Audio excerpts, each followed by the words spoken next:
Oh, hello, everybody, and welcome to another edition of the Mr. Warren Hayes Show. I, of course, am Mr. Warren Hayes, and this is a podcast about pro wrestling. Oh, did that not turn you off? Did you not immediately skip to something else? Great. You're at the right place. We're going to have a great time here for the next, whatever, hour, 2 hours or so here on youtube.com/Mr. Warren Hayes, or on your favorite podcast application, wherever it is you're listening to this. And, you could, if you are into it and you do like to hear talk about pro wrestling, well, why don't you leave a like on the video or a 5-star review on Apple Podcast or a 5-star rating on Spotify? I would appreciate it a great deal. We're back again this week. We're doing this again. A nice little 3-course meal, I'd say, of topics that we've picked up all throughout the week. Doing all sorts of various streams and whatnot. We're essentially going to be, I'm going to be wrapping up the New Japan's G1 Climax 35.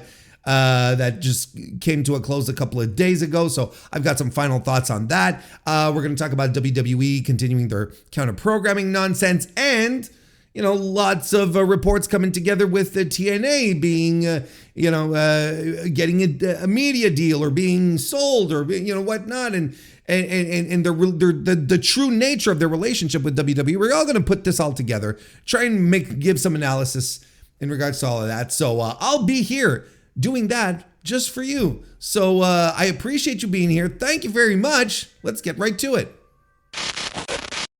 So let's get to it then. The G1 Climax 35 over from New Japan Professional Wrestling, the greatest tournament in all of pro wrestling, has come to a close. Over 17 nights. Was it 17 nights? What is it? 16, 17, 18? Let's just shy of 20 nights of professional wrestling. How about that? Just shy of 20 nights of professional wrestling coming to a close, having started in mid-July, right up to this past weekend, to deliver unto us a winner. That being Konosuke Takeshita, who, against all expectations, no, it's not that. I think not everyone, but a lot of people figured that Takeshita was going to be the winner this year.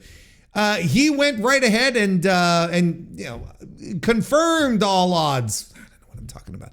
And became this year's G1 Climax winner, defeating Evil in the main event. I'm going to break. This is basically where we're going to wrap things up. I'm going to give some final thoughts.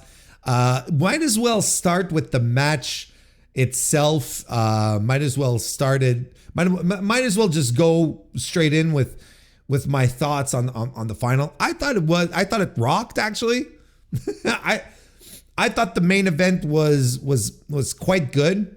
If you were to say, Warren, put it on a scale 1 to 5 stars, I'd give it a 4. I think that's what I do, and I think it's very fair.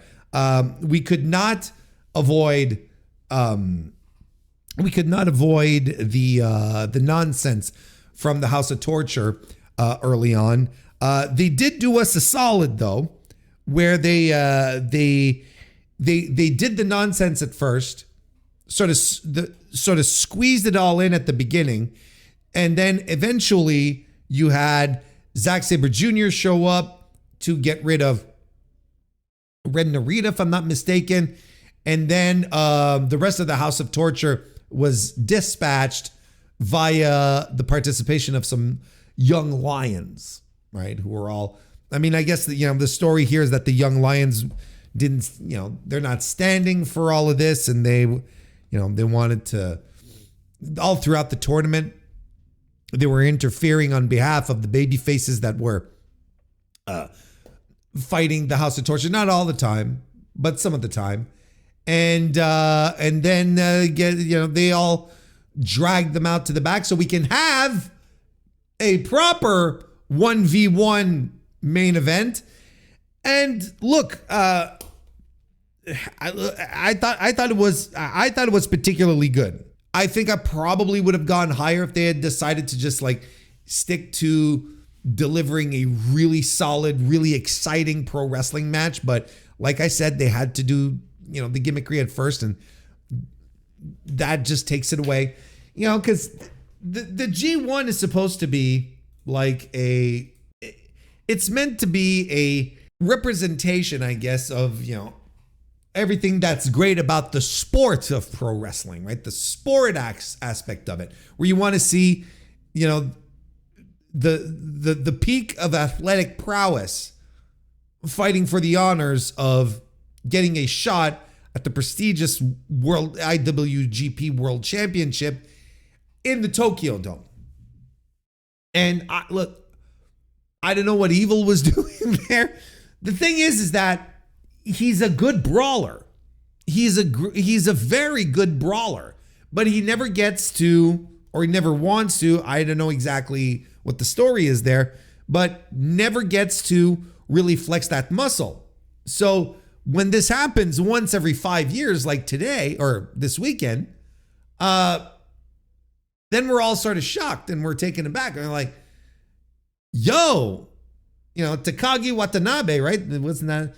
He can really go, yeah, if he wants. But most of the time he doesn't, because he doesn't have to, because he's got the shenanigans.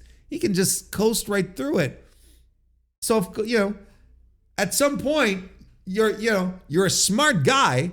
So you say to yourself, yeah, there's really no point in going too hard here. there's really, you know, I can just come in, you know, do this shtick and collect my paycheck and leave. So to a degree, I respect it. But on the other hand, I kind of want my G1 to rock and roll. And, you know, look, the finals, I think were, like I said, I think they rocked. I think Konosuke Takeshita is a big part of that, because I think Konosuke Takeshita is incapable of having I think he's incapable of having a bad wrestling match. He's one of the best wrestlers. He's a top 5 wrestler in the world right now. He is like, if he was able to establish himself more as a draw for the company, any company that he works for, being someone who can absolutely positively move business, I think you would have a true to form serious case for him to be a wrestler of the year. I don't think there's a lot of people who can touch his skill set. He's tremendous. He's, but you know, let's say you give out a match of the years, wrestler of the years, basically essentially based on work rate, on ability. Well, he's the guy. I mean, then on that level, I don't think there's anyone really who touches him when it comes to output, frequency of output. Well, yeah, you know, like the actual match and the frequency of matches that he has, maybe that's clearer. The quality of opponents as well. Like, he's not just running around fighting schlubs. Like, he's in the upper echelons. He's fighting top tier guys. He's so good. So I don't think he would have want to go into his G1 final and sort of feel like he's going to mail it in. Au contraire, he turned it up a notch and did some incredible stuff in the match. You know, that German suplex that he did, I don't even know if it's a German suplex, because he sort of lifts. Do you remember this? He lifted Evil, like, and he sort of clutches Evil's upper thigh. So he's kind of got him like close to his shoulder, and then he just like dumps him back into, you know, like a German, like you do with the German suplex. And Evil is so fucking high up in the air. It's a tremendous, that was a tremendous spot there. And, you know, the finish was good. They were dropping each other with big moves, striking. I think it's easily Evil's best match in years, like hands down. And what made it all the more frustrating is, you know, what made it all the more frustrating is that let me say that again. What makes the Evil persona all the more frustrating is that you see Evil here delivering in a major match in a big time spot, and you're like, this guy can go. And isn't that aggravating? Doesn't it make the House of Torture stuff all the more aggravating when you start seeing it that way? I think so. So yeah, I mean, look, it was with where they were at. This was the best possible finish. Now, I don't know if you recall, a couple of months ago, as we were starting up the G1, as we were starting to get ready for the G1 and talking about the G1, I say on stream a couple of times, because I figured Kensuke Takeshita was going to win, and I was like, look, guys, gals, non-binary pals, put your money on Takeshita. I think there's big things on the way for old Soup here, for old Take Soup.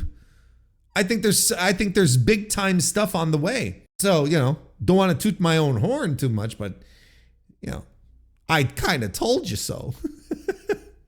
And it was look, with the circumstances that they were in, it is the best possible outcome. Now that we got that out of the way, and how I thought it was a great match, like a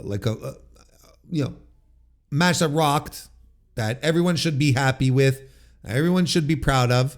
Now that we got all that out of the way, what about the rest of the G1? Well, if you've been listening to the MrWarrenHayes show, I've been doing the weekly recaps there, and I did one weekly recap last week on stream. And folks, like, overall, this G1 was fine. It was fine in a year that should have been anything but fine. It was fine, and I want to make this clear here. When I say fine, it was fine from a work perspective. I think, we got some really good matches throughout the tournament. It wasn't necessarily consistent. Neither was it these high level, incredible, mind melting matches that you'd get on a night to night basis, about 10 years ago. That were completely removed from that. But, this is something that I started this year's tournament in mind. And I talked about on the first, on my first weekly recap, is that, the one thing that we all have to keep in mind is that those days are over. We can't expect them anymore. One thing I do expect, though, is excitement, is drama.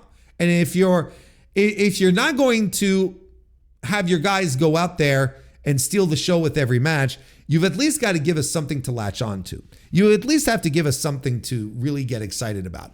And of all the years to deliver a baffling G1, one that was mired with nonsense from the House of Torture and, fine but not great matches systematically, in a year like this year's G1 was unacceptable. I think that's ultimately going to be my final thought on it all. It was unacceptable to have one more G1 again this year where none of the new crop of guys is, not a single one of them is truly pushed and skyrocketed to the top. And if there was ever a year to do it, it should have been 3 years ago. But this is where we're at today.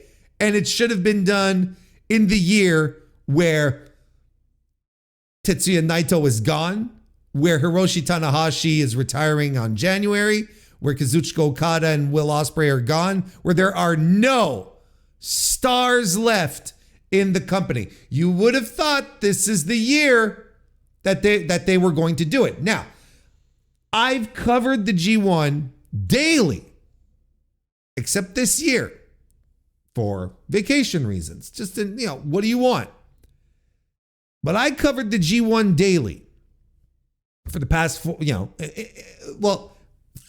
the 3 past years, excluding this year, and every year, the question was, is this going to be the year that they start pushing new guys and bring them to the top? Is this finally the year that this is going to happen? And at the end of each G1, up until this one here, the answer was no. They would go back to the old standards, push guys that like Sonata that were duds from the start or whatever, and you'd end up finishing a G1 saying, well, maybe next year. You'd sort of shrug your shoulders, a big sigh, and it's like, well, I guess we'll do it next year. And then you get back, you enter the G1 33. You get excited for it. You're thinking about what happened in G1 32, and you're like, well, they're not going to do the same mistakes this year. This has got to be the year that they push a new guy, that the new guys start taking their spot. Well, doesn't quite happen.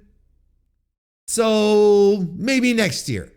So then we move to G1 34, and it's the same song. It's the same song and dance. The same thing. Maybe this will be the year, and it turns out it's not. Meanwhile, everyone recognizes that New Japan has to get into it and start pushing the young guys. Everyone realizes that. But look, everyone except New Japan, and then they didn't do it last year. Okay. Before we even start thinking about the G1, you look at the environment, the landscape in Japan right now, where Pro Wrestling Noah is doing some of the best business they've done since Great Muta retired. Since Kaiji Muto hit the bricks, Noah's doing some of the best business they've done because they decided to push a young, charismatic, exciting guy in Ozawa.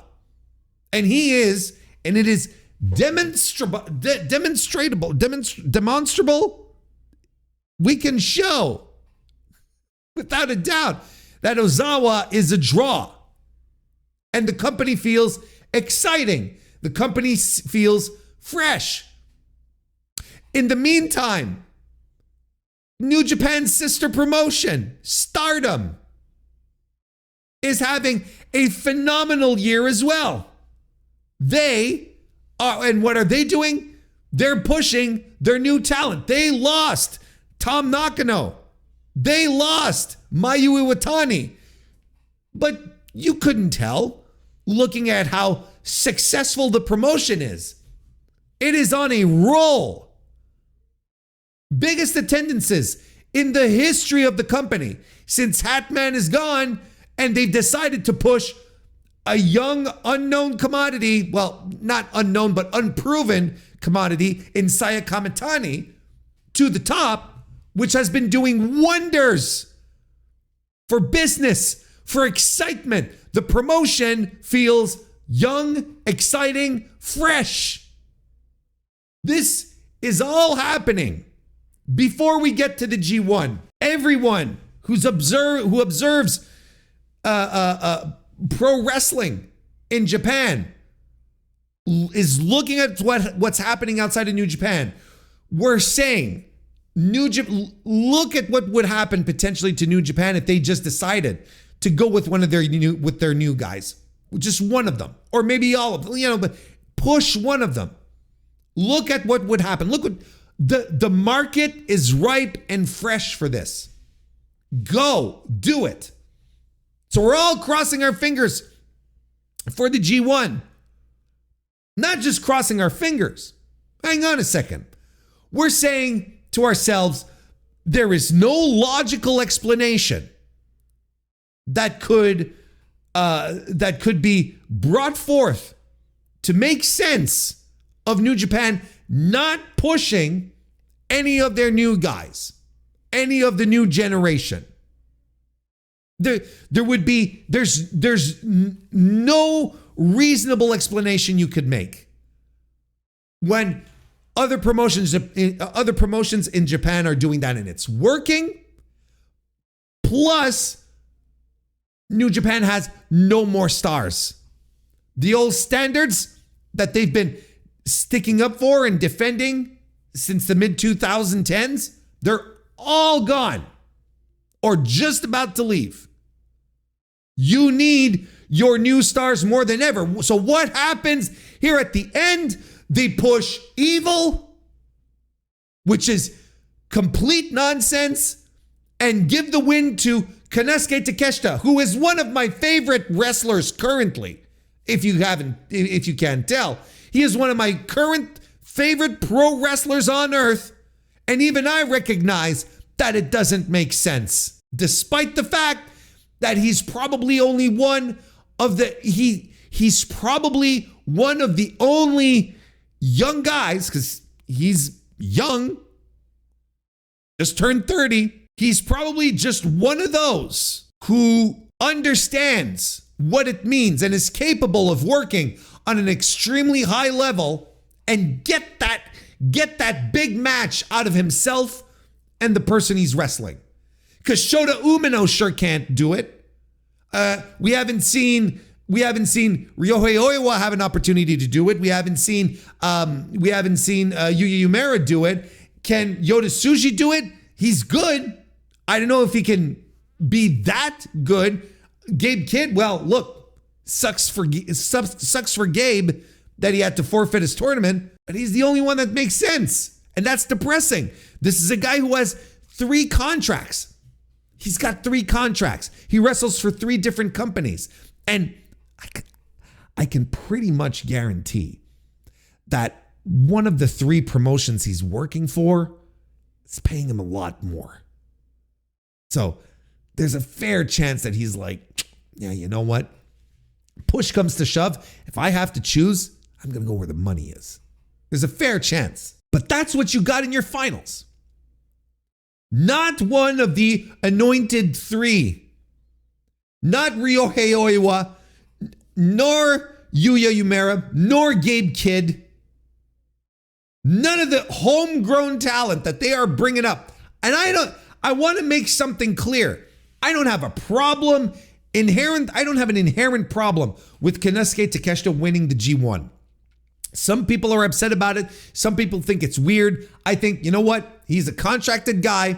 He's the only guy right now that is showing that he understands what it means to be in a big match, because every match he's been in has felt huge. He's tremendous. He's a hard hitter. He's talented, incredibly talented, charismatic.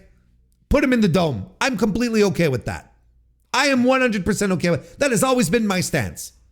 But it is fascinating that the guy that stood opposite him in this tournament final was Evil, a shtick wrestler, a guy who is just a heel, a good old-fashioned Memphis heel, for good but mostly bad. You tell me if that's a vote of confidence for your other new guys, for your other next generation that should be stepping up. How do you think Yota Tsuji feels? I think he's pissed off. How do you think Yuya Uemura feels?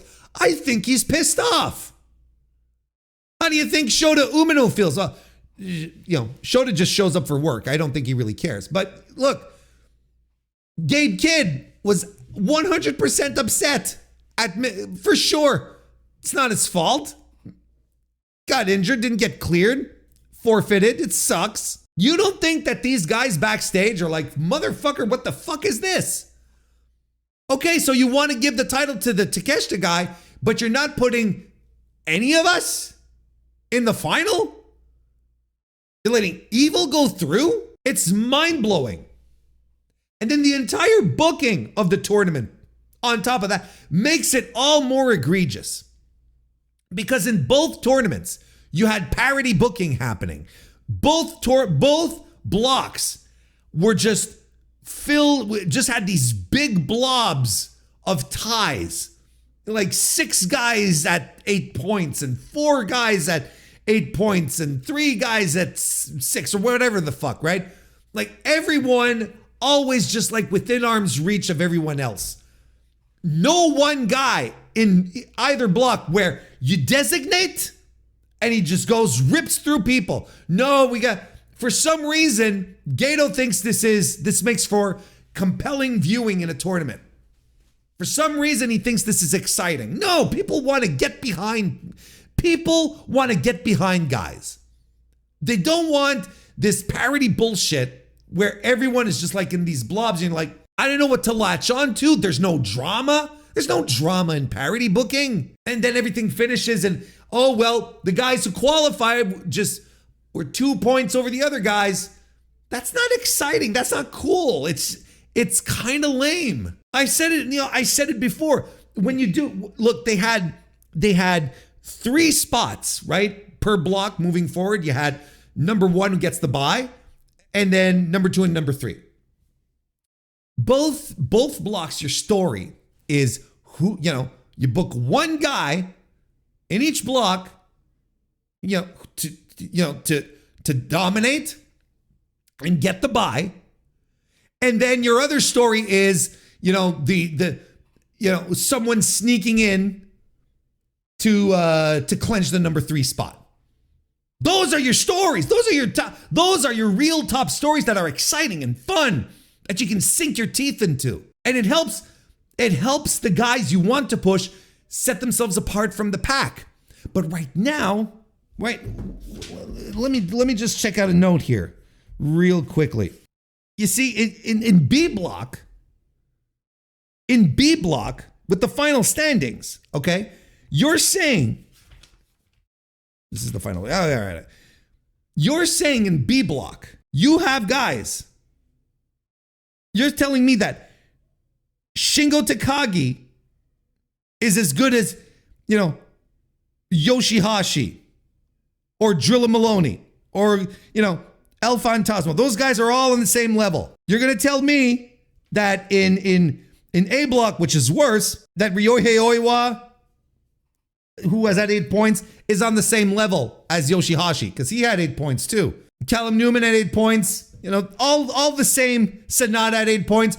Ryohei Oiwa is as good as Sonata. It's all so frustrating and dumb when you look at the ensemble of the tournament. And this, again, I can't underscore this enough. This was a tournament that should have consecrated, in fact, some new guys moving forward in which you can turn to and go, these are the stars that New Japan is getting behind. These are the guys right here. But again, this year, no. And they're just a blob. And it shows in the booking. It's shown in the booking for the past 3 years. All of these guys, the Sujis, the Yumeras, the kids, and so on and so forth, all the typical guys that I've mentioned, they're all booked in the same vein. So they are a blob. They're a blob all throughout the year, so they're a blob in the tournament. It's all just, New Japan's booking is all just one big gray blob. And I said it last week, and I stand by it, but I'll say it again this week. I think it's time for a change in creative. It's time to get rid of Gato. Legendary Hall of Famer, Hall of Fame booker without a shadow of doubt. But this guy is toast. He's done. And look, I know typically, that you hear that a lot. Fire the booker, especially when it comes to Gato for years and years and years. People, time to fire Gato. And I never got on that train.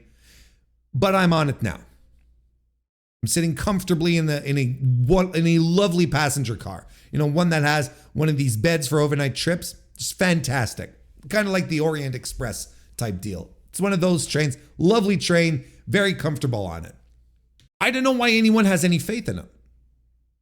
And I think that Gato, of course, hindsight is always 20/20, right? I think a lot of people, including myself, put up with a lot of questionable decisions from Gato over the years because he had accumulated so much goodwill.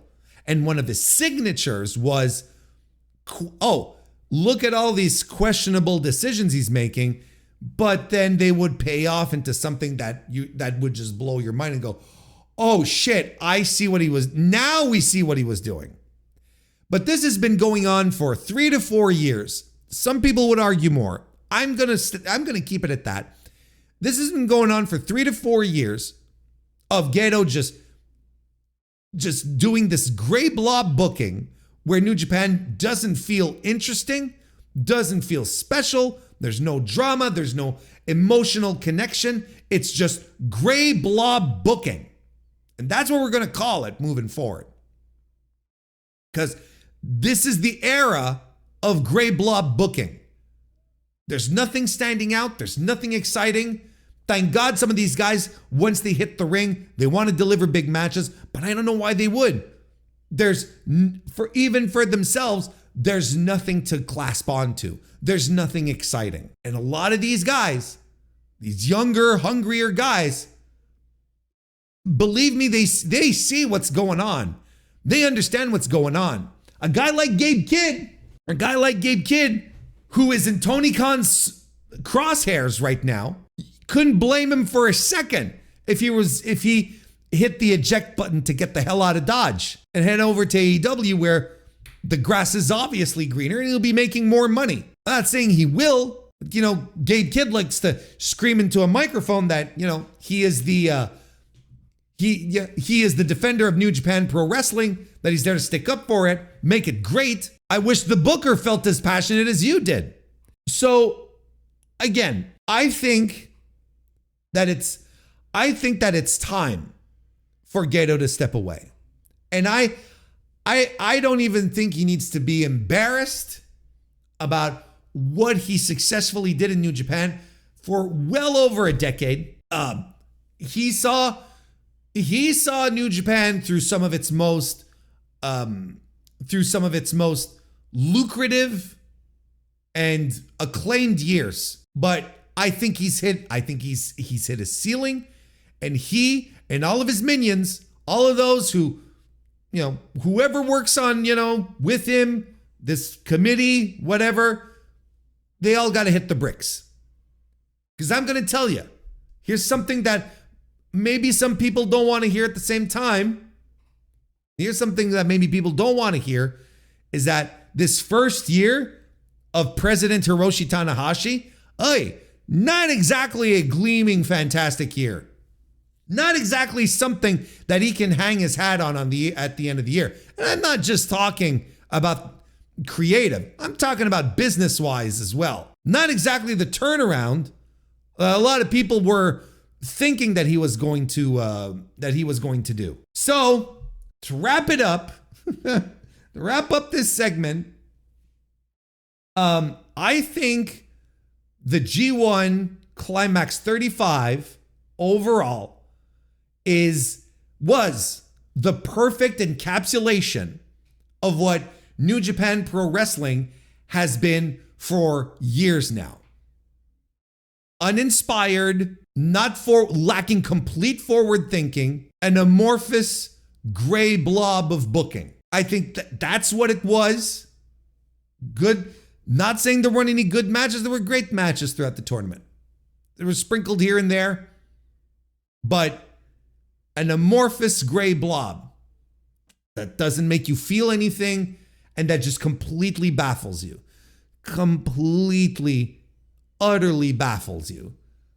When you look at the results and you're like, why are we going down this weird direction? I don't understand. So I'm not even going to sit here and say, well, maybe next year. I have no faith.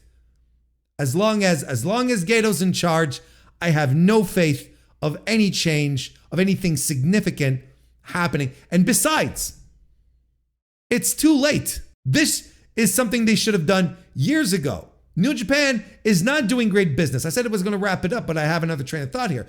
New Japan is not doing great business, and the G1 didn't do great business overall. And why do you think that is? Because they don't have the stars. Not even Hiroshi Tanahashi going around saying, this is my last G1, come and see Hiroshi Tanahashi's last G1 tournaments. That wasn't even enough. That wasn't even enough. to get people to buy tickets in droves and fill out the buildings every single night. It's not in a good spot. Business-wise, it is not doing well. And we think, who's going to fill up the Tokyo Dome? I bet a lot of people are counting on Aaron Wolf to push some tickets. Because God bless him, I love him to death. It ain't going to be Take Soup who's going to fill up the Tokyo Dome on January 4th. It ain't going to be Zack Sabre Jr. or whoever it is. Because Soup now wants a challenge for the title before the Tokyo Dome, which is a whole other line of bullshit we're not getting into. It's too late, is what I'm trying to say. They should have done this years ago. Years ago. All of these triggers should have been pulled on all of these guys. This G1 should have been a consecration of how great the past 2 years, the past 3 years have been with all of the young guys. But no. They were booked into an amorphous gray blob because the booking is an amorphous gray blob. See you next year, I guess. WWE is planning a big main event for their PLE, which of course stands for Paul Levesque event, opposite AEW All Out. We're going to read this article off of the Figure 4 Online and Wrestling Observer website.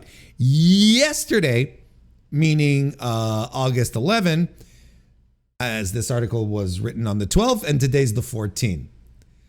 Yesterday, it was reported that WWE will be running a main roster Paul Levesque event on the same day as AEW All Out on Saturday, September 20. The WWE show is slated to be held in Indianapolis, while All Out is set for Toronto, Ontario, Canada. Dave Meltzer and Brian Alvarez discussed the situation on Wrestling Observer Radio, with Meltzer noting that, as of now, John Cena versus Brock Lesnar is expected to headline the PLE. So this is a quote from Dave here. It can change, but the main event for this show is Brock Lesnar and John Cena. So it's a big one, which is why Brock's not in Paris, is because of this.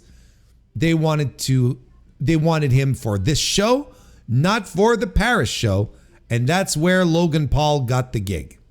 I don't understand the connection with Logan Paul here, but okie doke, because is Logan Paul is wrestling in Paris? Is that the thing? Oh, well, we have the answer in the next paragraph. Warren, you schmuck.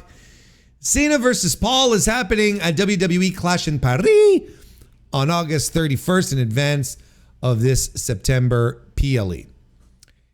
So that's one thing, right? That's one thing. But then we got another bit of news. WWE is still unsure how it plans to treat John Cena's last wrestling match and may choose to put it up against their rival's big event, which, by the way, is complete and utter buffoonery. That you don't have a plan exactly set up and you don't know exactly what you're doing. Frankly, like, that's buffoonery. According to Brian Alvarez during a recent episode of Wrestling Observer Live, WWE is keeping plans fluid, sure. Originally, the plan was to have Cena's last match take place during a WWE Saturday Night's main event early in December, which is fucking sad, between you and I. However, WWE made changes so that Cena's last match happens on the same day as AEW World's End. Alvarez has this quote here. Originally, the final John Cena match was going to be in early December at Saturday Night's main event. This is not confirmed, but it does look like there is now a discussion that that date will be moved. So it will be head-to-head with AEW World's End. World's End is currently set to take place on Saturday, December 27, 2025. Although traditionally not as big as All In, World's End is often seen as one of AEW's bigger pay-per-view events. Currently, WWE has no premium live events scheduled for December. It's unclear whether the match would occur on traditional PLE or if WWE would air SNME later, a traditional PLE, right? Yeah, the long tradition of PLEs. As for Cena, he has just 12 appearances left on his retirement tour. Cena's final opponent remains a mystery as well. While many have pointed to CM Punk or Cody Rhodes, the sudden return of Brock Lesnar has shaken things up. He's fighting Brock. He's fighting Brock against up against All Out, right? That's what they're doing. Kind of like what we talked last time when I think it was it was earlier this week on the Monday stream, if I'm not mistaken, when we discussed this idea of WWE now deciding to graduate to counter programming AEW with the actual main roster, right? Because they had been counter programming with, the third brand and, AAA, all this nonsense, and it just wasn't working out for them, right? Now they decided to move on with the main roster, and now they're going to do a head-to-head thing for World's End on December 27, if my memory is correct, just off the top of my head. And they're going to have John Cena, his final match, happen on the same night as the show, as the AEW show. Now, I would have a tendency to say, before we get into the nitty-gritty of it, let a few thoughts about how this is going to work, right? Or how I feel this might work out. Because I think they had scheduled it being John Cena's final match to be on a Saturday night's main event. So the idea ultimately is that it was supposed to be a Saturday night's main event thing, the final match. But then they decided to move it up, I believe. I don't know if it's the show itself or whatever, what they're going to do exactly, but they're going to program something on the same night as World's End. Now, I know a lot of fans will say to themselves, it's like, are going to say to them, a lot of AEW fans have a tendency to say to themselves, well, it doesn't really matter because there's really no crossover between AEW fans and WWE fans. So, they're just, they're giving sword strokes into a lake. It doesn't really matter.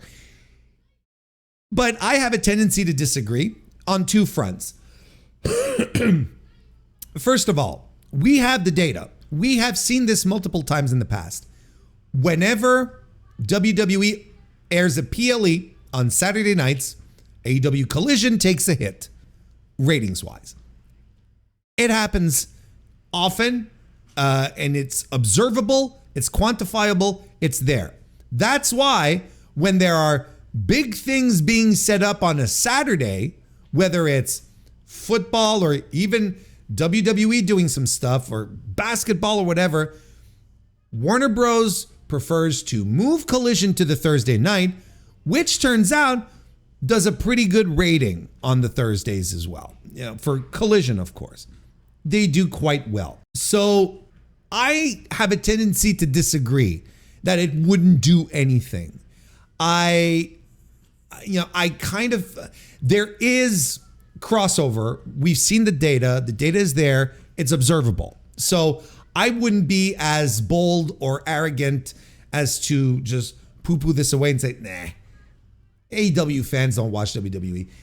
Like, I know that there is a rather large sentiment online right now that is amongst AEW fans that is very, very negative towards WWE, but I think that is a sample of wrestling fans and doesn't necessarily represent the whole thing. So that's my first point. The second point is, my God, it's John Cena's final match. Now, I am not invested, personally. I am not invested in WWE, not for a second. And John Cena, as I have said before in the past, is not a wrestler that I have an emotional attachment to, as opposed to lots of contemporary wrestling fans who might be in their 20s and whatnot, who grew up with Cena. He was their guy. He was the top dude. So for them, for a lot of people, it's going to be significant. For me, not necessarily, but it is nonetheless John Cena who's having his last match ever. And Cena, regardless of where you fall into, whether you like him, you don't, or anywhere in between, he is one of the industry's biggest stars of all time. This is a guy who carried this company, WWE, on his shoulders for many, many, many years and did it successfully and is a proven draw as a superstar. He's just one of those guys who managed to crack the mainstream, that people who don't watch wrestling know who he is without ever even watching a match. It's kind of like the Darth Vader effect. Tons of people, lots and lots of people have never watched a Star Wars movie but know who Darth Vader is. That kind of thing. So I myself cannot tell you with confidence that I would not be watching that match. Like, if it'll be a little more of a dilemma, I'm not going to lie. John Cena's last match ever. What are we talking about? Like, it is a big deal. It is an industry-wide big deal. There will be people from all across the world, wrestlers who will be tuning in to watch that match. And there will be people at All In who will be watching that on their phones backstage. I'm sorry to say. It is a huge, monumental event in the history of pro wrestling. One of the biggest stars that the business has ever produced is retiring. Yeah, we just can't hand wave that, and it will have an effect, is what I'm trying to say. It will inevitably have an effect, I would say, on pay-per-view sales for World's End. Now, it's a one-time thing. You're not going to have a John Cena retirement, every month. They won't be able to counter-program with big world-shaking events like that every month. Just like AEW couldn't run a Sting retirement, at every pay-per-view, of course. So, it's like, as far as it being an industry moment, I think it's inevitable. I think there's, I think it's something that will just naturally attract everyone to see how this final goodbye is handled, and so on and so forth. Of course, you can watch this the next day and so on and so forth, but I think a lot of people are going to opt in to watch it live. I wouldn't want to poo-poo this and just hand wave it and say, oh, this won't have an impact. No, I really do think it will have an impact. This is John Cena's retirement. It's not Goldberg's retirement. It's John Cena. John Cena, a star that is actually legitimately important and significant to the business, not Bill Goldberg, who had a 2-year run, and that was it. Anyway, we're not rehashing that. There's some things that are a little weird here, such as I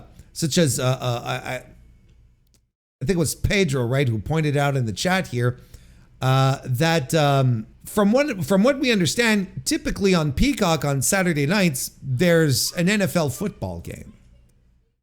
And, again, these are all rumors that are being reported by Dave Meltzer. Things might change around and whatnot, but I don't know if they being WWE, will be able to get their partner, which they are on the verge of dumping. Like on December 27th, it'll just be a few days before, WWE migrates fully to ESPN. I'm pretty sure that they won't be able to tell Peacock I'm pretty sure they won't be able to tell Peacock, hey, never mind your NFL live stream. Live stream this instead. They're probably going to go, no. No. And there's something else that might be working against both against both the NFL and both against AEW and WWE in this circumstance, and it's football. And that's football. So there you go.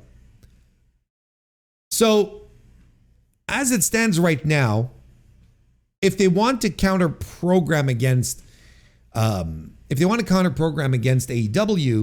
they are going to want to, like, they're going to have to try and figure out. They're going to have to try and figure out how to make this work with their broadcast partners. Because, look, as it said in the chat, by the way, nice to see you, Ross. Welcome to the chat, member of the Mr. Warren Hayes Show. NFL is king in all shapes and sizes, and they will call the shots as unwitting, directly or indirectly. So, I mean, that's ultimately the thing, right? Is that you'll end up with a lot of things that might just counter the WWE plan if they want to indeed air this on the 27th, the same night as World's End. So as it stands right now, look, Dave got the information, put it out there, and it's going to be an evolving story. And it's eventually going to become a thing where they're going to do their best, because we know WWE's new strategy when it comes to developing their shows and making things go forward is, hey, you know what? Let's see what AEW is doing, and we'll try to book things on the same night. Dave Schneider, nice to see you, and welcome to the chat. I don't think the kind of person who would pay $50 for a B-level AEW pay-per-view would have any interest in watching a Cena match. I'm not closing. I wouldn't put it past anyone. And besides, look, you can double screen this too, right? Let's be honest. You can buy your pay-per-view, right? You can buy your pay-per-view, and then you get your phone and you flip open the good old Peacock app, and and then you watch the Cena match while you've got the pay-per-view happening over here. We can also easily double screen this these days. It's not as like it's necessarily a mutually exclusive thing. But point taken, Dave Schneider. WWE wouldn't even be considering doing this if they didn't think it would have some sort of impact against AEW. This is also true because multiple reasons, including you to make sure AEW doesn't get any press. We talked about the impacts of the ESPN deal on the last stream and so on and so forth. It's on the podcast as well if you haven't listened to it. But ultimately, there's also a part of PR in this, right? They don't want AEW to get the headlines because, look, I have a pretty good feeling. It's a feeling. It's just my gut. My gut typically is pretty good. I trust my gut quite a bit. But I have a pretty good feeling that WWE was really annoyed with the amount of press and attention that AEW got. I'm not just talking, with the. I'm not necessarily talking with the within the wrestling bubble. I'm talking, I'm talking like overall, right? Mainstream press, whatnot. I'm pretty sure AEW at WWE is annoyed with the amount of press that they got, despite WWE's biggest efforts to try to own the weekend, right? Putting in 3 different shows in one weekend to try and counter anything that AEW was doing. And it didn't quite work out that way. It wasn't grabbing the headlines as much as people thought. Or at least WWE thought, I'm sure. So that probably annoyed them. And like I mentioned last time, it probably annoyed them to the point that now they're like, well, we can't continue countering with our low-level programming. We have to use the main roster. We have to use the main guns, the big guns, to try and counter these people. We can't just do, throw an NXT event that does nothing because our NXT events stink and no one really watches them. We're not going to do another Worlds Collide because that does jack shit. Saturday night's main event was not enough. Not even, Bill Goldberg was a pawn in all of this, and that didn't do shit. So now they've realized and they've come around to the fact that if they're going to try and fight AEW and try to counter-program them properly, they're going to have to use the main programming. And I'm sure that's something that annoys them tremendously, because what it means now is that they perceive, or the perception is, regardless, the perception is that AEW is on the level of WWE main roster programming. Before it was the developmental brand.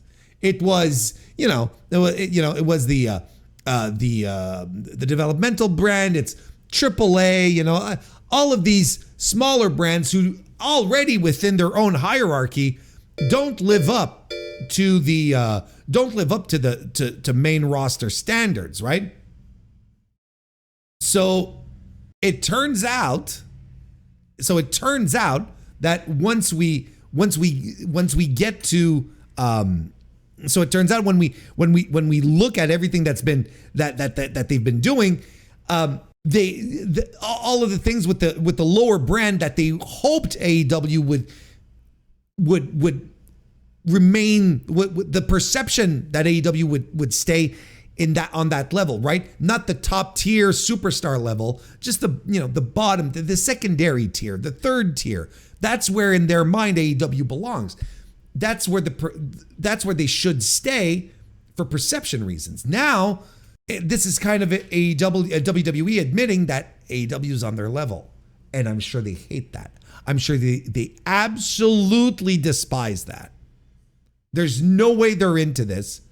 They're super annoyed.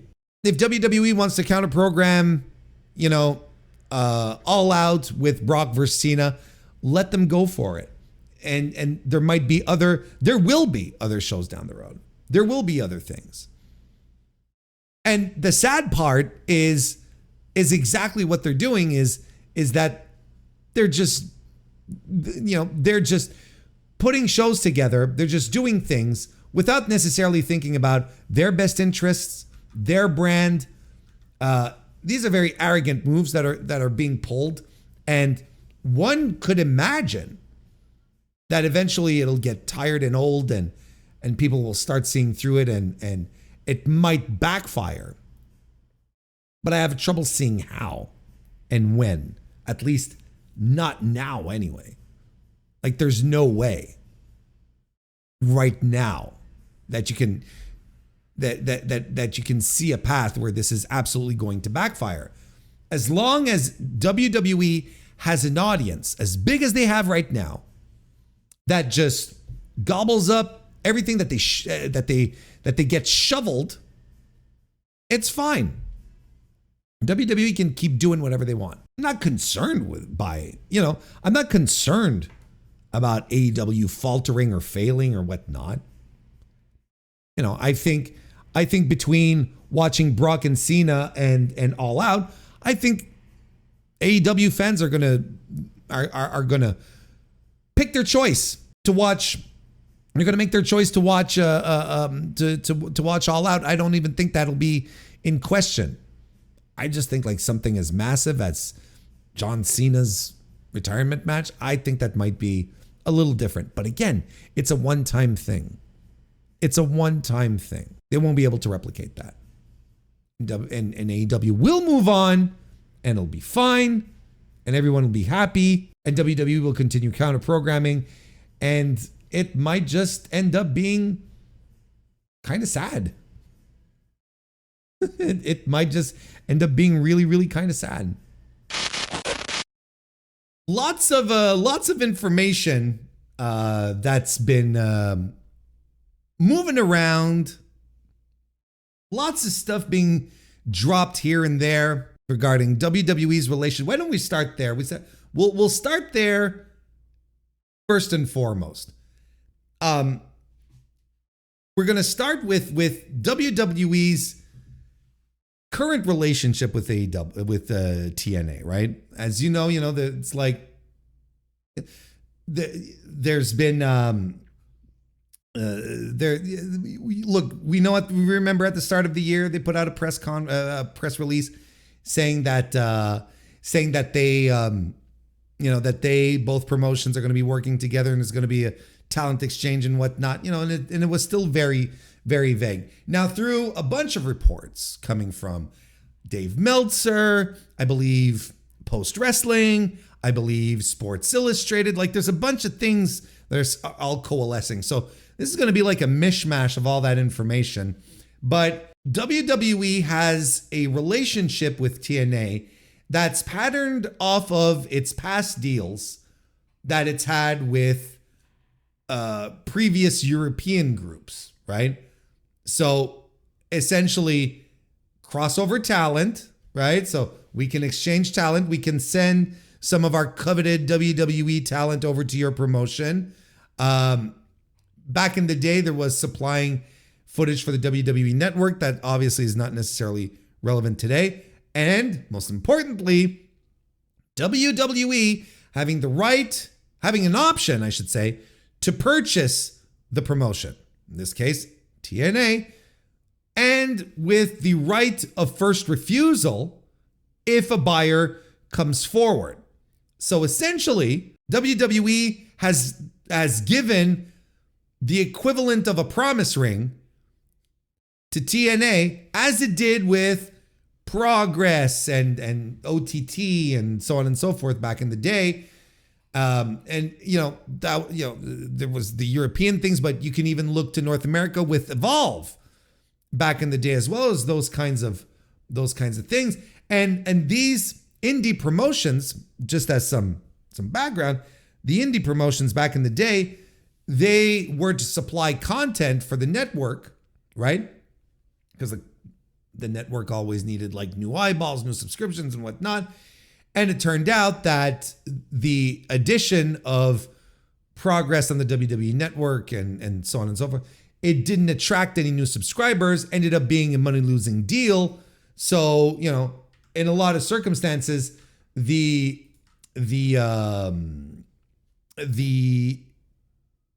arrangements that WWE had with these promotions were just abandoned, and WWE didn't even bother to buy them out, pick them up. It was just like, now we're done. We sucked everything we needed out of the scene over there in the UK, got all your top talent, and since we have the top talent, the content, the shows that you're producing to put on the network isn't draining any eyeballs because we have all the top talent that you could be using to produce your shows and create more eyeballs on the product on WWE Network. But that's how it goes. So that was a very interesting revelation, right? And I think even Fightful Select got in there. I mentioned Post and I mentioned a couple of places, but Fightful Select was also on this. And in fairness, I want to make sure that everything was put together, right? And that's the thing, right? Is that this is where we are right now, where WWE just moved away from these from the independent promotions and they suffered. These promotions accepted these deals and effectively got weaker, right? It's fair. It's fair enough to think that it might be the same thing for TNA. TNA, just like the independent British promotions, at some point, it's going to lose its usefulness. Now, what is the usefulness? That's a good question. Why isn't WWE just outright buying up TNA? What use is TNA for WWE? Well, let's answer the first question as to why as to why they're not just buying them straight out. Both WWE and TKO came out of monopoly lawsuits, right? MLW sued WWE just before the sale, right? If you recall that, and they ended up settling out of court. and TKO, of course, you know, they just paid out like, I can't remember the amount. It was like $350 million in a lawsuit where UFC would gobble up, its competition, they just buy out the competition and shut them down, right? So if WWE TKO in this circumstance were to go in and outright buy TNA, well, that could create more antitrust scrutiny. Keeping TNA independent, right, with big fucking air quotes, offers WWE all of the perks, right, of owning, but without that nasty ownership, bringing in eyeballs that the WWE doesn't necessarily want, right? They continue to influence this promotion in U.S. markets. They can use it to block AEW from ever buying into the media environment and getting new deals. In order to continue WWE's strategy to flood the market, which as much wrestling as they can, making themselves more and more alluring for buyers, and being able to offer their product to multiple different broadcasters, thus weakening AEW's standing in television negotiations. And I think that's I don't think that's to be necessarily argued. That's part of the plan. They are going to be using TNA to play offense against AEW in upcoming media deals, right? We talked about this a couple of weeks ago. Just not going to get back into the details, but TNA is potentially looking over. Looking to pair up with another broadcaster. If they, like we mentioned, right now WWE TKO, with signing the ESPN deal, reasonably could shut out Disney from negotiating with AEW when that time comes around. But now we've got some reports saying that TNA might end up on networks that are already friendly to WWE, that they're already in partnerships with, like either the CW or A&E. And they might agree just to continue to be chill with WWE, even if this hurts TNA. Because here's the thing, and when I say even if it hurts TNA, there are reports being floated around that TNA would be open for moving from their Thursday night outfit to Wednesday nights to compete directly with AEW and Evolve on Tubi. And I still have to find a nonpartisan, reasonable argument that shows that TNA moving to Wednesday nights would be a good thing and good for their ratings, as opposed to staying on Thursday nights where they have a possibility to actually thrive. Going head to head with Dynamite, especially if you go on a network like the CW, that doesn't exactly have the same, well, it does have the same type of reach, but, or A&E, that aren't necessarily destinations, that or the case of A&E isn't necessarily a destination for pro wrestling.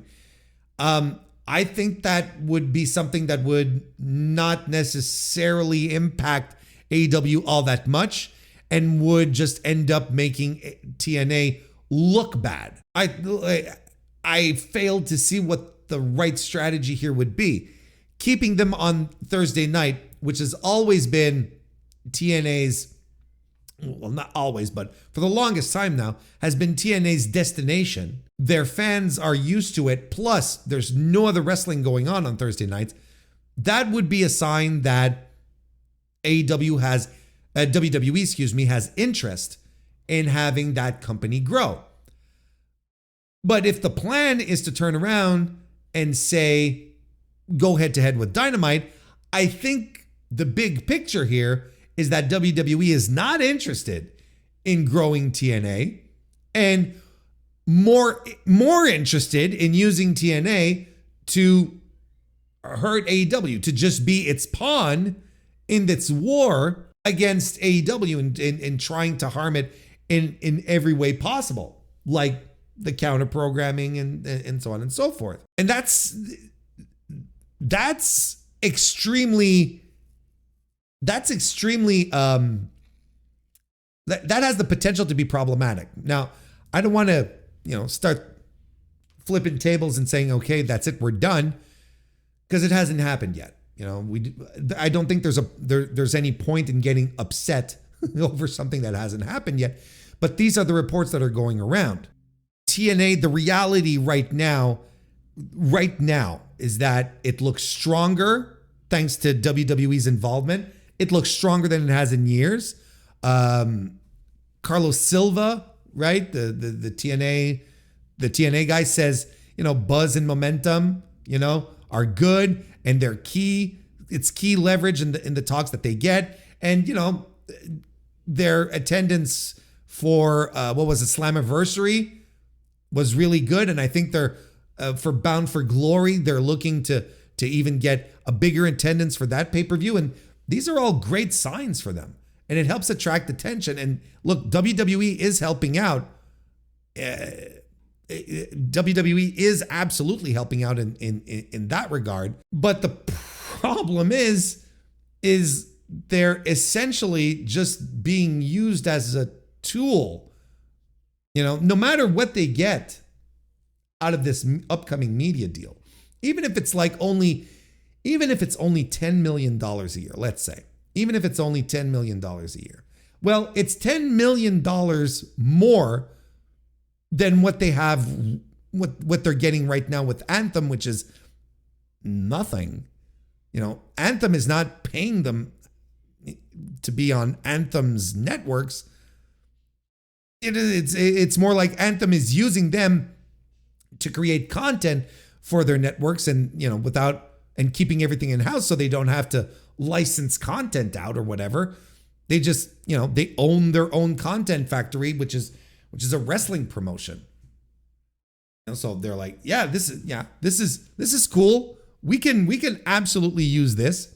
What makes it even more, I guess, depressing in a way is that despite the money they're going to get here, it's all going to be used in a way to help continue to wage a war against AEW that, I don't know if anyone really realizes this, but at this stage, they are not going to win. TNA is in a worse position that it is now than it was a year ago, potentially. I know it's very contradictory with what I just said, where I said, look, business is strong, their relationship with WWE is making them look good, right? But let's say in a year from now, let's say the deal, Silva was saying that the deal, they're hoping to close the deal around Bound for Glory, right? Which, okay, that's smart. You got your big pay-per-view coming up and you want people to get excited. You want to look good. So let's roll into the pay-per-view with a big announcement for our future. Boom, there you go. So everyone applauds, everyone cheers. And I can get behind that. Let's say that happens so in a year from now, let's say TNA moves to Wednesday, is competing against AEW, and I'd say next year. I say in a couple of years, when it's time for AEW to negotiate another deal. And AEW, lo and behold, gets another very good media deal, whether it be with Warner Bros. Or whoever else. Look, the media landscape right now is changing so much. It's impossible to predict what's going to happen in 4 years, 3 to 4 years. Impossible. Anyone who thinks they can is a liar. A grade A liar. But yeah, let's say AEW continues chugging along and gets a raise, gets a nice little deal. What do you think is going to happen to TNA? 3 or 4 years of WWE, pumping effort and investment and resources, and I'm talking probably manpower, people calling up, people from WWE, TKO, calling up their contacts, making things happen, having a foot in this deal. And in 4 years, let's say AEW is thriving, doing better than ever. What's going to happen to TNA? It's going to be set aside. It's going to be discarded. WWE is going to lose interest. Considering they don't lose interest before, which is also entirely possible. But considering that TNA's number one job here is hurt AEW, make sure that AEW eats shit, and they can't do it because they probably won't. Not with the limited resources that they will even have, not with the talent or the creative that they have. They need a major overhaul in their creative to get anything remotely close to competing on such a high level. WWE is just going to discard them. It's just going to be like, okay, we're done. And it's going to be extremely sad. It's going to be terribly sad. And the reason why it's going to be sad is because, Rob Viper put it best on Twitter a couple of days ago, where he said, this is a situation where TNA is not going to be able to come back from. This is the most depressing part of it all. This is a company that for over 2 decades has bounced back from the wildest amounts of adversity it had ever run into year after year. How many times in my lifetime have I seen people discussing with fervor and aplomb the death of TNA Impact? I've seen that so much. And every single time, somehow, they pull out, they stay afloat, they continue chugging along, but they have put themselves in a position where if the bottom falls out of this one, there's no coming back from it. And I hope Carlos Silva and whoever else is behind this, I hope they realize it. I hope they see what a potential failure to live up to these extremely lofty expectations is going to look like. And it's not going to be good news for TNA. It will be a fraction of the promotion we once knew. The minute WWE realizes that it's more effort than it's worth, they're just going to discard it. And it's not going to be pretty. It's not going to be pretty. And that's a shame.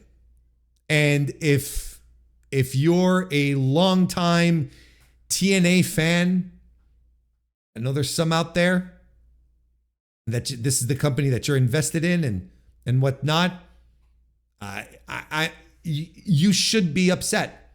You should be upset that right now, everyone is cheering and clapping their hands because TNA's big association with WWE is, sending NXT stars, sending the NIL trainees over, and having your commentary going, well, wow, that's Izzy Dame. It's Jasmine Nix. Oh my God. Or, sending over the Dudley boys over the hill, broken down with Devon with his 2 strokes. I think that's right, but 2. I know he had 1, bare minimum, to come and wrestle matches. Like, this is where we're at. I don't know why TNA fans aren't more upset about this, but they're applauding, they're excited. I don't see why. I really don't. I mean, look, we know now Anthem has been trying to unload TNA for years at this point. I'm sure you even saw the report from Fightful Select that confirmed what a lot of people had speculated for a long time, or at least for a couple of years, I should say, that that TNA, met with Tony Khan about the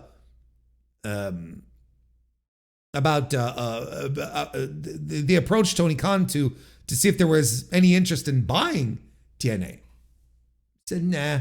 They did it twice, and Tony refused it both times.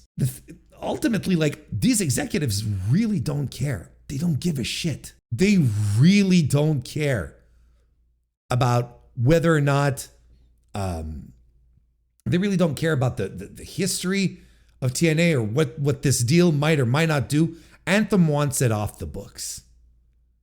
And I'm sure somewhere they're accepting this soft deal with WWE and this, right to purchase, first right to refusal kind of thing with gritted teeth. It's like, just fucking buy us up. Is there value in the tape library? Yes, I think there is absolutely value in a TNA tape library. Do I think WWE is interested in picking it up? They'll be interested if they can get it for peanuts, just like they fucking did with everyone else. And don't get me wrong here, I still think Ring of Honor right now, it's shit. It's in the worst place it's ever been, all right? But when Tony Khan stepped in to buy it off of Sinclair, he wanted to hang on to those tapes. Sure, he had the all-in trademark and all that. That's part of the deal, of course. But remember this, look, Tony Khan is a nerd, went to see Ring of Honor when he was a kid. He's a wrestling nerd. He wanted to save his beloved promotion, especially wanted to save the tapes from ending up with WWE. Does that mean he's suddenly positioned to be the savior of all wrestling promotions? No, absolutely not. But at least Ring of Honor is in a spot where its history can still continue to thrive to a degree. I wouldn't be surprised in the least if in a couple of years, WWE just, especially when all this antitrust business is going to be, a thing of the past. You just, you let time fly a little bit. People forget. And in a couple of years, they'll buy up TNA. They'll probably end up shutting it down. And TNA will become another YouTube channel owned and operated by World Wrestling Entertainment, TKO, on which they're going to run full streams of past shows. I kind of feel like that's the destiny that's awaiting TNA. Because I promise you, if TNA fails to make a single dent in AEW, I don't think it's going to be good news for them. I really don't. Oh, and there was Lorenzo Fertitta who suddenly showed up in the conversation last week. That's what sort of triggered me last Thursday to go, you know what? I'm going to wait till everything passes. I didn't know who this guy was. And then I turned out, I was like, oops, I should have, egg on my face, former UFC president. I should have known who this guy is. And he's got a sports media holdings company. And I don't know if it's just sports. It's a media holding company. And he'd be interested. Apparently that's the rumor that's been going around. And a lot of people who might be in the know were, vague tweeting, yuck. Like, don't post, ear emojis and eyeball emojis if you fucking know what's going on. It's not 2019 anymore. It's cringe. It's cringe behavior and you're acting like fucking fans. If you know something, say it. If you don't, shut the fuck up. Just shut up. Anyway, he apparently would be interested in buying TNA. He's got the combat sports credibility. He understands media rights. The thing is that if he were to want to buy them now, WWE has to approve it. They have to sanction it. And that's got to be really fucking annoying for people at Anthem, where they just want to unload this shit. And Fertitta was like, if he came in and said, yeah, I'll take it off your hands, and WWE says no, they just don't want any hostile ownership. I understand it. Don't get me wrong. But you see what I mean? When I was saying earlier that, this soft ownership, essentially, that this relationship has created with TNA is bad for TNA. And ultimately, it's going to be bad for wrestlers. Because it means less movement.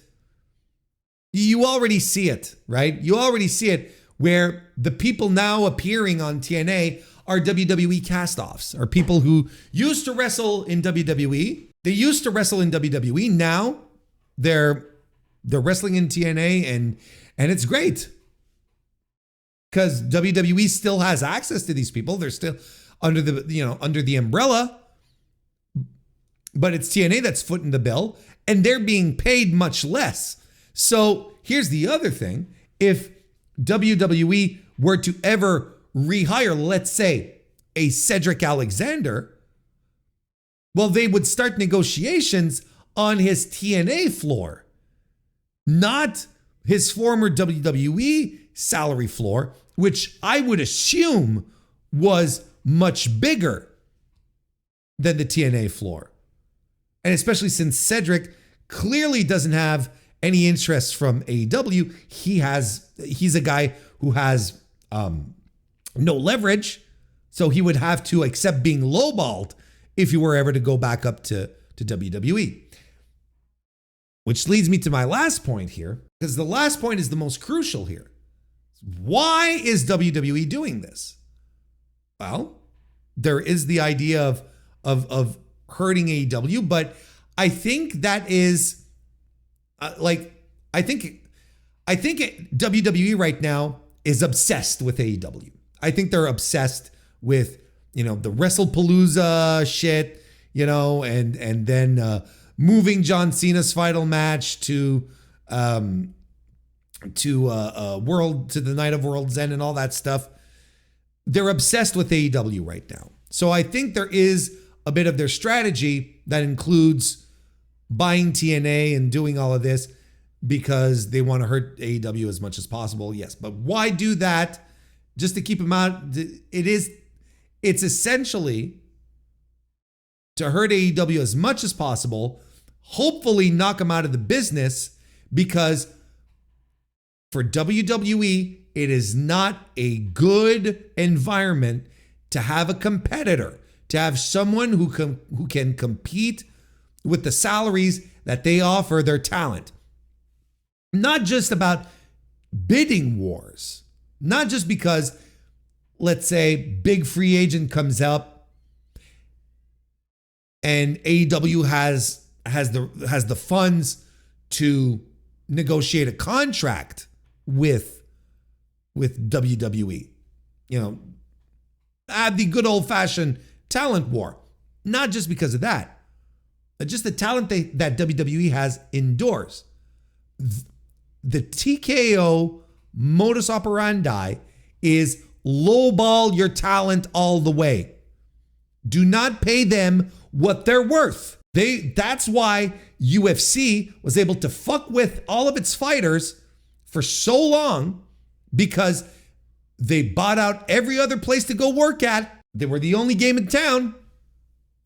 So the fighters had to accept ridiculous conditions for their contracts. And that is exactly what WWE wants to do. They want to eventually be in the same spot where they can just dump this, have all their people come up for renegotiations and just lowball them everywhere. And then say, oh, you don't like our offer? Well, you're free to go. And where to go where? There's nowhere else.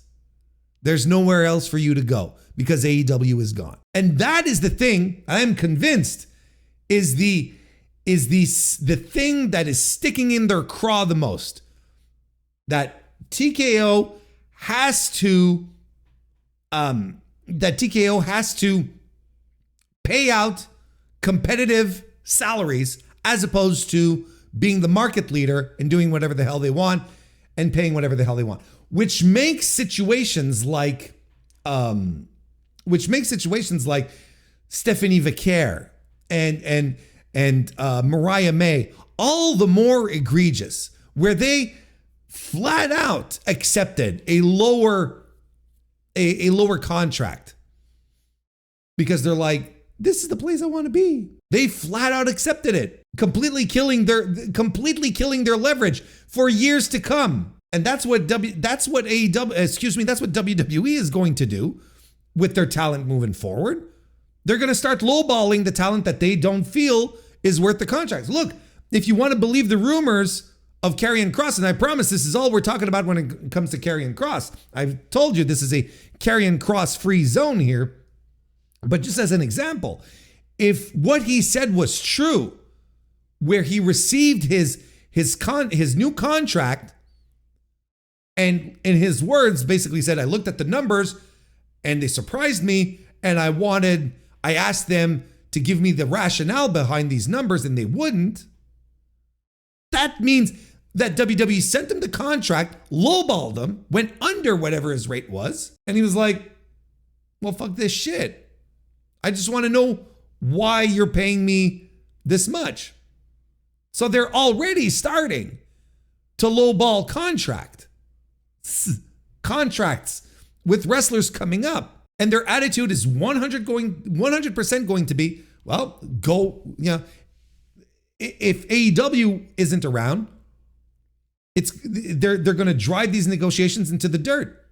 These wrestlers are going to start making minimal amounts of money, like fractions of what they used to make, outside of the true top star moneymakers. Just like in UFC, you've got the Conor McGregors, you've got the John Jones. Those are the guys that, regardless of what happens, they're going to be making the big money because they're big money makers. Karrion Kross is going to get lowballed. The New Day is going to get lowballed. Nikita Lyons is going to get lowballed. So deep inside me, I would assume that smart pro wrestlers want both companies to continue to thrive. If I don't think that even if it's a guy like Seth Rollins, I'm sure even though he's a WWE lifer, I'm not saying this because I think he's going to jump to AEW someday, but more along the lines of he's probably going to stick around. He probably wants AEW to stick around so that he can continue to negotiate top tier contracts. This is a guy who knows that negotiations are going to be stiff if AEW goes away. I think it's going to be the same thing with a guy like Cody Rhodes. A lot of these guys. So this is why WWE wants TNA to hurt AEW as much as possible. That's why they're counter-programming now with the main roster instead of just counter-programming with the developmental brand and AAA, because they are starting to see that AEW is truly a problem to them and their bottom line, because they have to pay their talent too much, according to them, of course. I say, bleed the motherfuckers for everything they're worth. To every and all WWE talent, that's what you should be doing. That's why I have no respect for people like Stephanie Vicaire or Mariah May in these circumstances where it's like, why aren't you? I have more respect for a guy like Karrion Kross in these circumstances where he's like, you fuckers are making millions upon, what am I talking about? $1 billion a year, billions of dollars a year. And you are lowballing my contract? Fuck you. I'm walking. I have more respect for him in that circumstance because that's how a business should work. That's how sporting contracts should go. Not being all wide-eyed and sparkle-eyed while your bosses make money hand over fist. While you're out there putting your body on the line, putting wear and tear on your body, risking severe injuries, and your retirement and whatnot. And you're like, I'm just happy to be here. Thanks for the opportunity, Trips. That's why I don't understand how I can't understand because a lot of fans are, children and or stupid. But it boggles my mind that it is impossible for some people to realize that 2 major league companies is good for the wrestling business, and that it benefits the talent who have been working all these years to just make a living out of doing what they love to do, which is pro wrestling, make it their job, make it their breadwinner, and they're ready to piss it all away because my AEW sucks and WWE is the best. I don't understand why you don't have to like either company. I don't like WWE, but I understand the value of having 2 major league companies out there for talent, and for you, the consumer as well. Competition makes things better. That's how it goes.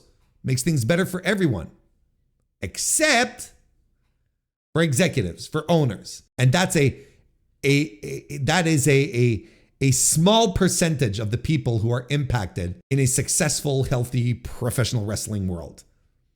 The talent, the crews, people working office.